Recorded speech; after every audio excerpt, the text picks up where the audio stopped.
well, and it's not even all math. Sometimes it gets confusing because Miss Walters will be doing math, and I'll pick up her math, and that'll be confusing. But for the most part, it's not too bad. Um, what we're talking about today is we're doing 2.4 part 2, right? Which is all complex numbers. And we've done a lot with complex numbers. We did a lot last week. We talked about adding them and subtracting them and multiplying them. But we did not talk about dividing them, because before we can talk about dividing complex numbers, we have to understand what we call the complex conjugate. The complex conjugate is if I have like our a plus bi, right, which is the standard form of a complex number. If I'm asking you for the conjugate of it, the conjugate would be a minus bi, right?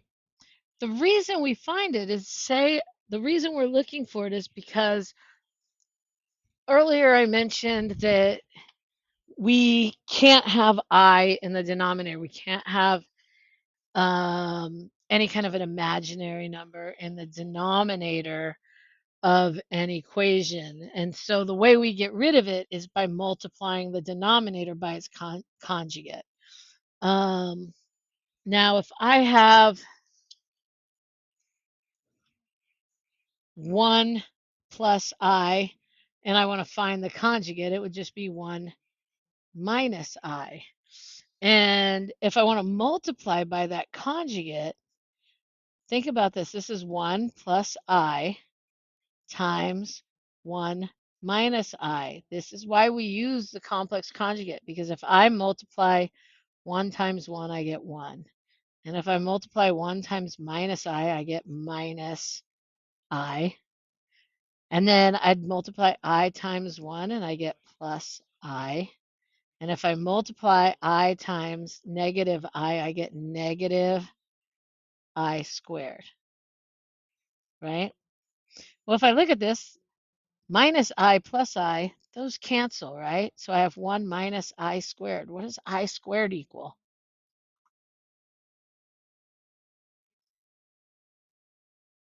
What does I squared equal? Close. Negative 1. I squared. Remember, we had I equals the square root of negative 1, and I squared equals negative 1. Two most important pieces of information that I can give you when we're talking about complex numbers. So if I squared equals negative 1, this is like saying 1 minus negative 1, which is the same as saying 1 plus 1, which is 2. Anytime we multiply something times its complex conjugate, anytime we multiply a complex number times its conjugate, we're going to get a real number in return. That's why we do it. It is okay if our numerator has an I in it, but it is not okay if our denominator does. So if I am dealing with a problem like, I'm trying to find some good problems to work with, but I'm just going to have to make some up, I guess.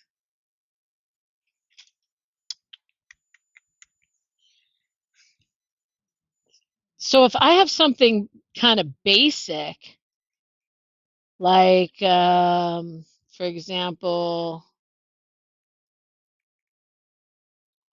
3 over I, right? I don't have a conjugate in this sense. If I have an I in the bottom though, I could just multiply this times I over I, which is essentially the same as multiplying it times 1, right? Anything over itself is just 1. So here I would have 3I over I squared, but I squared is just -1, so I'd have 3I over -1, and I no longer have an I in the denominator. So I've rationalized that denominator. I got rid of the I in it, right? But I didn't have to use the conjugate for that. And the same would happen if I had a problem that was sort of like 1 over 4I, right? I could still just multiply this whole thing times I over I, and I would get I over 4I squared, right? Which is the same as saying I over 4 times -1, which is just I over -4. So we don't have to do a lot of rationalizing with that. If we have like a pure imaginary number where it's just I or something times I, then we can just multiply times I over I, and we've rationalized that denominator and dealt with the problem.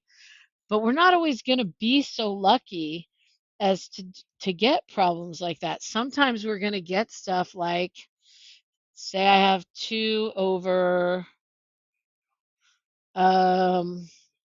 3 minus I. I just made this problem up, right? But I know that I can't have this 3 minus I in the denominator. So to handle this problem, I'm going to have to multiply this times 3 plus I over 3 plus I, right? That's the same as multiplying times 1. 3 plus I over 3 plus I just equals 1, right? It's something over itself. And what it allows me to do is I've got over here, I'm going to have 2 times 3 plus I, and at some point I'm going to distribute that through, but that part's not so important. The part that's important is dealing with this bottom right here, right? This 3 minus I times 3 plus I. 3 minus I is what I started with. 3 plus I is the conjugate. Notice the conjugate only changes that sign in the middle. That's all it ever does. And then we're going to do 3 times 3 is 9, and 3 times I is 3I, so plus 3I. And we've played out the 3, so now we're going to move to minus I times 3 is minus 3I. And then we're going to go minus I plus I is minus I squared. And what it does is it takes out this middle and it gives me 9 minus 1, which is the same as saying 9 plus 1, which is 10. So under here now I just have 10. That's the whole reason we do it. Now, technically, I should distribute this, or I could reduce this fraction, right? I could go change this 2 and this 10 right here, and I could write this as 3 plus I over 5 by reducing that fraction, right? They're both divisible by 2. Perfectly valid answer, right? So let's look at 1 or 2 more dealing with the complex conjugate, and then I think we'll be good to let you guys go.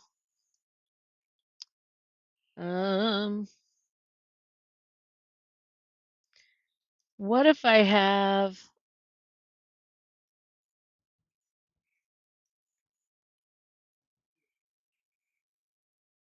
this one's 2 plus 3I over 4 minus 2I. I have a lot going on. This is a big problem, right? Because when I multiply this times the complex conjugate, right, which would be, in this case, 4 plus 2I, right? So I'd have 4 plus 2I over 4 plus 2I. This has got to just be the opposite sign of what we have going on the bottom. I'm going to have to distribute these two together as well as distribute these two together. I like to do a little side math with this, but here I've got 2 times 4 is 8. And then I've got 2 times 2I is plus 4I. And then I've got 3I times 4I is plus 12I. And then I've got 3i times 2i, and that's going to be plus 6i squared, right? And we can deal with that in a little bit, but let's deal with this side first. We'll do the bottom first, and then we can just start reducing everything. 4 times 4 is 16. 4 times 2i is plus 8i. Here I've got minus 2i plus times 4i is minus 8i. And then I've got minus 2i times positive 2i is minus 4i squared. And so now we can start reducing this, right? There's a lot going on here, and we can start reducing this. And what you're going to see is that all the i's aren't going to disappear on top, and that is okay because they don't have to, right? They just can't exist in the denominator. So here I'm going to have 8. Well, I've got 4i plus 12i, so that's plus 16i. And then I have plus 6 times negative 1, right? I just replace that I squared with negative 1. I'll reduce that more on the next step, but let's do the same thing with what we've got here. We've got 16. Well, we've got 8i minus 8i, and those just cancel. And here I have 16 minus 4 times negative 1, right? That's the same as saying 16 plus 4. Notice all this ever does is change the sign right there, right? So 16 plus 4 is 20. And we're almost there. We just need to reduce this top a little bit. Here I've got 6 times negative 1. Notice all this does is change the sign here, right? So I wind up with 8 minus 6, which is 8 minus 6 is 2 plus 16i over 20. That is reducible. Every single piece of this is divisible by 2, so we could rewrite that if we want as 1 plus 8i over 10. Does that make some sense to you guys? Do you guys feel like you could grasp that a little bit?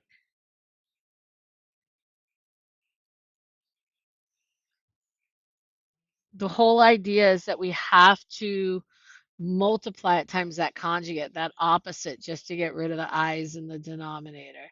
And you're like, why? I don't know. I don't know why mathematicians have decided that that's not something that we can have, but it does give us a more real answer.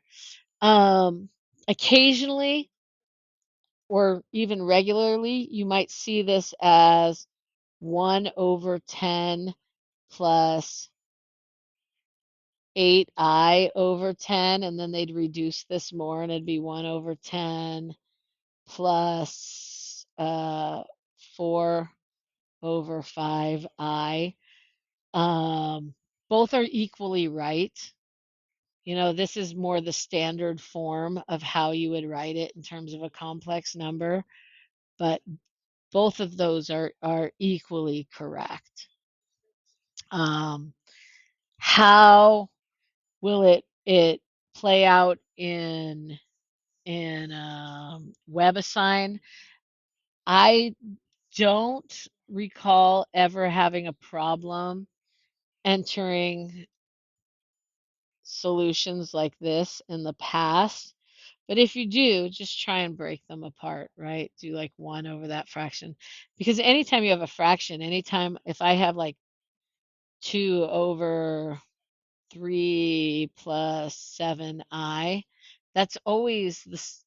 I shouldn't do it like that. I should do it more like 3 plus 7i over 2, right? Because otherwise I'd have to rationalize it. Anytime you have a solution that's like that, that's the same as saying 3 over 2 plus 7i over 2, right? Not over 7. So keep that in mind. You can always split up those fractions and see if they break down more if it won't let you accept it. But that's all I really have for you guys today, unless you have some questions that you'd like me to answer. Work on it, get on it as soon as you can, because the sooner you get to it, the fresher it is in your mind. And then you know what questions to ask if they pop up. But really, that is all I have for you right now.